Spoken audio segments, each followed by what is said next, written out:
Welcome back to the Chicago Tribune's Bear Download. I'm Dan Wiederer, joined at House Hall by Rich Campbell. Rich, it's Friday. It's week 11. You know what Friday means. It's prediction time. Predictions Friday. Where are you going?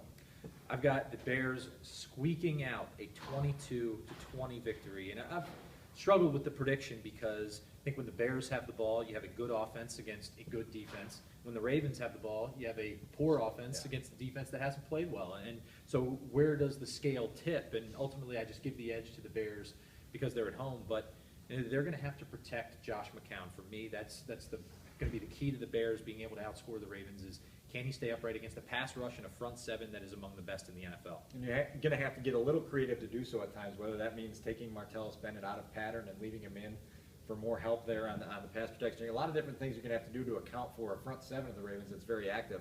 Still a lot of my talking points. You mentioned the Ravens' very good defense against a very productive Bears offense, and the flip side of that, as you mentioned, a struggling offense and a struggling defense. Sounds like you are now stealing my yeah. So we're just going to trade those. But you mentioned this is a game that you absolutely have to have if you're the Bears. You're at home. Right. You have to defend home turf, and you have to find a way to do this. If the Bears were at full strength like they were on opening day against the Bengals, I think they'd run away with this game. They'd go high. But you look at it: no Charles Tillman, no Lance Briggs, no Jay Cutler, no Shea McClellan.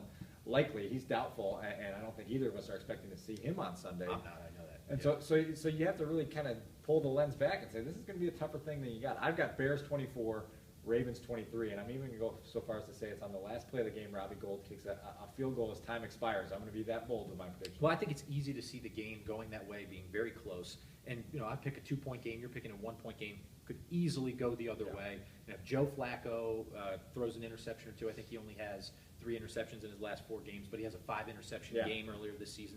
And he's struggled all year. Right. So if the Bears can turn him over, then you like the Bears' chances. If they can't, then maybe Ray Rice gets healthy against the Bears' defense that can't tackle. It's really hard to see how this game is going to go. I think it's just going to be close throughout. You look at the paper and you see a franchise quarterback in Joe Flacco and a very dangerous running back in Ray Rice, and then you look at the stat sheet and see a quarterback who has a rating below Christian Ponder, a running back who's averaging 2.5 yards per carry.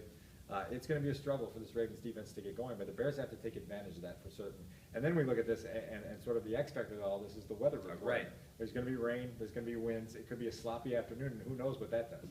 Yeah, ball security going to be paramount on a wet field. 66 degrees, though. You're not going to get any complaints here. Nice and warm. Well, we'll be out there Sunday. We'll have more coverage throughout the weekend on ChicagoTribune.com. Stick with us there. I'm Dan Wiederer. That's Rich Campbell. We'll see you.